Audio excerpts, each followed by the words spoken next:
We challenge you to find a better villa at just rupees 1.29 crores in Kelambakam, Moyamar. மாண்பு உறுப்பினர் திரு S Kamaraj அவர்கள். மாண்புமிகு பேரவைத் தலைவர் அவர்களே, நம்முடைய மாண்புமிகு முதலமைச்சர் அவர்கள் 110 விதியின் கீழ் அறிவித்திருக்கிற ஒவ்வொரு திட்டங்களும் அற்புதமான திட்டங்கள். முதலிலே விவசாயிகளுக்கு ஊக்கத்தொகை.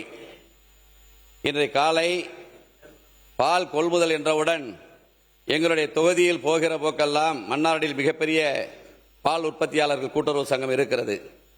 மிகப்பெரிய சங்கம் அது. மன்னாரில் இருக்கிற பால் உற்பத்தியாளர் சங்கம், தமிழகத்தில் இருக்கிற பால் உற்பத்தியாளர் சங்கங்கள் அது ஒரு சொல்லிக் கொள்ளுகிற சங்கம்.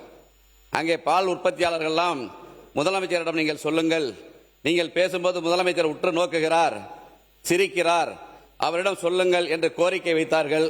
அந்த கோரிக்கையை நிறைவேற்றி கொடுத்திருக்கிற உங்களுக்கு எனது நெஞ்சார்ந்த நன்றியினை மன்னார்குடி சட்டமன்ற தொகுதியின் சார்பாக தெரிவித்துக் கொள்கிறேன்.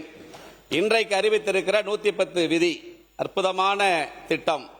இப்ப கூட சொன்னாங்க 2 நாளைக்கு முன்னாடி முதல் சட்டமன்ற உறுப்பினர் எல்லாரும் ஆச்சரியப்பட்டாங்க. இங்க நம்முடைய முதலமைச்சர் அனைத்து சட்டமன்ற உறுப்பினர்களுக்கும் கார் உதவியாளர் என்று சொன்னவுடன், டிரைவர் என்று சொல்லவுடன் உள்ளபடியே அனைவரும் சந்தோஷமாக இருக்கிறார்கள். நிறைய பேர் 4 கார் 5 கார் 3 கார்லாம் இருக்கு. என்னகிட்டையும் கார் இருக்கு. ஆனா நம்முடைய அரசு கார், முதலமைச்சர் கொடுத்த கார்ல செல்றாங்கிற பெருமையோட நாளையிலிருந்து நான் என் தொகுதிக்கு செல்லுவேன். என்னிடையும் 3-4 கார் இருக்கு.